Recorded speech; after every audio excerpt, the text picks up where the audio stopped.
cyberpunks and retro nerds. Tommy the Hammer here, coming at you again with another movie theater review. And today I'm going to be peeping the new Power Rangers movie. And I'm relatively stoked for it. But before I get ready for the film, I want to give you guys a little perspective on where I'm coming from in the world of Power Rangers. Now you guys have to remember, when the show was finally released in the early 90s, me and my brother, we were kind of coming hot off the heels of a Ninja Turtle craze from the late 80s to roughly 1990 to 91. And the shift in tone from the Ninja Turtles to the Power Rangers is pretty drastically different. One's animated, the other's live action, for instance. Also, guys, you have to understand that by the time the Power Rangers actually came out, I was already a teenager, and for a lot of fans of the Power Rangers, to them, this is their He-Man and the Masters of the Universe. This is their Thundercats. This is their Silverhawks. So they remember it probably a little more fondly than I do. By the time the Power Rangers came out, I was already into things like Mortal Kombat, MTV, Beavis and Butthead, and music like White Zombie and 9 Inch Nails. So I was coming definitely from a different perspective, at least a little bit, in regards to the Power Rangers. But for the most part, the main draw for me to the Power Rangers was a lifelong love affair for giant monster movies. I mean, I grew up watching Godzilla, King Kong, all sorts of cheesy fodder like that. So it was natural that a person like me would be drawn to a TV series that's based on giant monsters destroying cities. And the fact that it was on almost every single day, why the fuck wouldn't I watch it, right? But after a while, I kind of lost interest in the show. It got really oversaturated, very cheesy, and I'd say right around the time when the first live-action Power Rangers movie was released is right when I fell off. The whole Ivan Ooze plot element and the use of CGI robots really just kind of killed my interest in it. By the time the second movie, Turbo, came out, it was dead in the water for me. And let's not forget the horrible fact that a little kid was now a Power Ranger in the movie sequel. And, I really couldn't give a rat's ass about the Power Rangers after that. But for the most part, I was into the original first couple of seasons. And in terms of this latest movie, I gotta admit, I'm stoked to see it, but I've got my apprehension, and I'll tell you why. Initially, when I heard they were going to be making a brand new Power Rangers movie, I was pretty fucking stoked. I was like, holy shit, imagine the stuff they can do today with it. But after reading a few movie reviews recently on it, and seeing more and more trailers for this latest movie, my interest is starting to go down a little bit. But I don't want to jump to any conclusions, so I'm going to be doing a solo flight review at the theater. I'm going to be peeping the film, and while I get ready, why don't you motherfuckers check out the trailer, and when we get back, you guys are going to have my unfiltered review of the new Mighty Morphin Power Rangers movie. Cheers!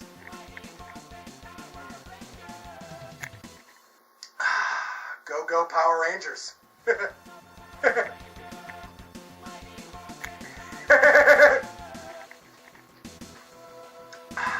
What am I doing? I should be getting ready. Well, I gotta strap into the beer Zord.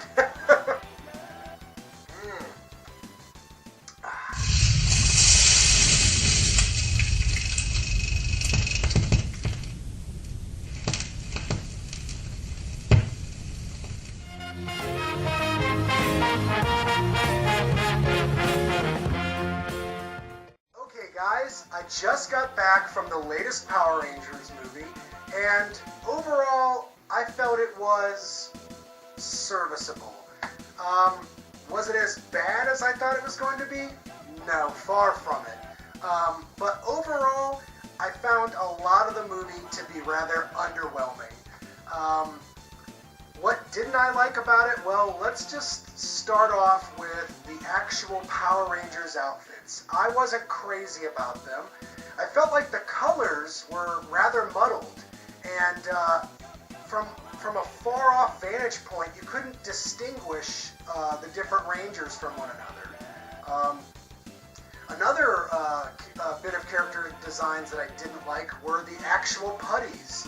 In my opinion, the putties on the TV show back in the day were awesome because they were just that classic comical throwaway villain that the Power Rangers could be handing asses to. But in this movie, I felt like their design was just too abstract. They didn't really have any form. And at the end of the day, it just looked like a blob of CGI. So I wasn't crazy about the putty design. Another thing that I wasn't crazy about in terms of overall character designs was Goldar. He, in my opinion, in this movie was the biggest letdown. Goldar, in the actual TV show, was one of my favorite villains. I mean, he was like a mix between some sort of like gold-infused demonic sphinx. But in this movie, he doesn't even have a face, and there is no small version of Goldar. Rita Repulsa just kind of manifests him out of gold, and he goes immediately into gigantic Godzilla mode. So I wasn't crazy about that part of it either.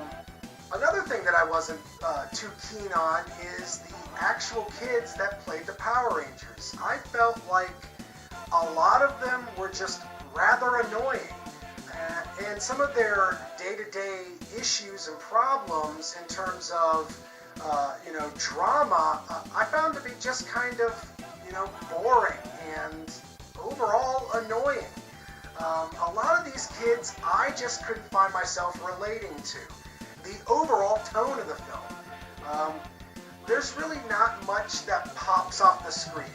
I like Technicolor. I like bright colors. I like, lens flares. I like flashy, shiny stuff. But in this movie, I felt like the colors were muddled. It seemed like it was raining all the time. Another thing that that I've got to bitch about, and I know it seems like I'm bitching a lot about this movie, but that's because there's a lot to bitch about. It takes literally forever before you actually see the Power Rangers in their fucking suits, and that kind of pissed me off. There's actually a whole segment in the middle of the movie where I was just bored as fuck. It was basically the Power Rangers get their stones, and then they spend at least 40 minutes bickering, fighting, doing 2 training montages, and no, they weren't as cool as the 2 that were in Rocky 4. So by the end of the film, I'm like, will you just get to their suits? And then when they get to their suits, they look bad. So there you go. Sure, the special effects looked pretty cool during certain aspects of it, but since I'm not crazy about Goldar's design, I really couldn't get into the ultimate throwdown by the end of the film. Which brings me to another point. I want to talk about the Zord designs. And I know from the old show, they're supposed to represent dinosaurs and prehistoric creatures, and they do in this movie as well, but the problem is the overall design of each Zord is just kind of, weird and abstract. I found myself watching the movie and straining to decipher where the Tyrannosaurus Rex is, where the saber-toothed tiger is, where the pterodactyl is. And you shouldn't have to do that. The old show, you knew exactly what was happening. And these were old, kind of shitty Godzilla-esque costumes, and they served a lot better than this film represented in terms of Zords. Bryan Cranston as Zordon does a really good job. And the girl they got to play Rita Repulsa, I felt, actually stole the show. It's just a shame that she wasn't in it all that much. And then there's this one awkward part where, the Power Rangers finally get their suits, they finally get into their goddamn Zords, and they're running off to, fight Rita Repulsa on this giant Goldar, and out of nowhere, the original Mighty Morphin Power Ranger song starts playing, which I thought felt awkward. I mean, here you've got this movie that's going for this moody, mopey, depressing vibe, and most of the movie's soundtrack is this kind of indie pop, thing going for it. And then suddenly here comes the Mighty Morphin Power Rangers theme song. So there was like this moment of clarity, or like, finally, something cool that I remember. And it's literally like the first bar of the song, and then it stops. So that should tell you what this director's intentions for this movie were. I feel like it was made by an individual that didn't fully grasp or understand the fun, campy vibe of the original TV show. Part of the appeal for me with the Power Rangers was the cheesy suits. It was the over-the-top acting. It was the bad American dubbing over, the Japanese scenes. And, in this movie, it brushes all that aside for moody, modern teen angst. And, I don't know, it just didn't speak to me. Would I ever watch this movie again? I don't think so. As a matter of fact, about halfway through the film, I actually thought to myself, my God, the original Power Rangers movie, the Americanized Ivan Ooze horseshit that came out in the early to mid-90s was actually kind of better than this film. And I know a lot of people are going to disagree with me on that. They're going to like the darker vibe.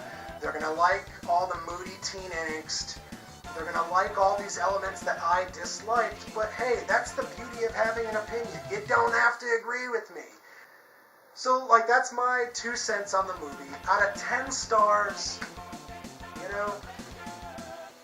I can't give it less than 5, but I can't give it more than that. I think I'm going to have to go with 4.5, guys. 4.5 stars. There you have it.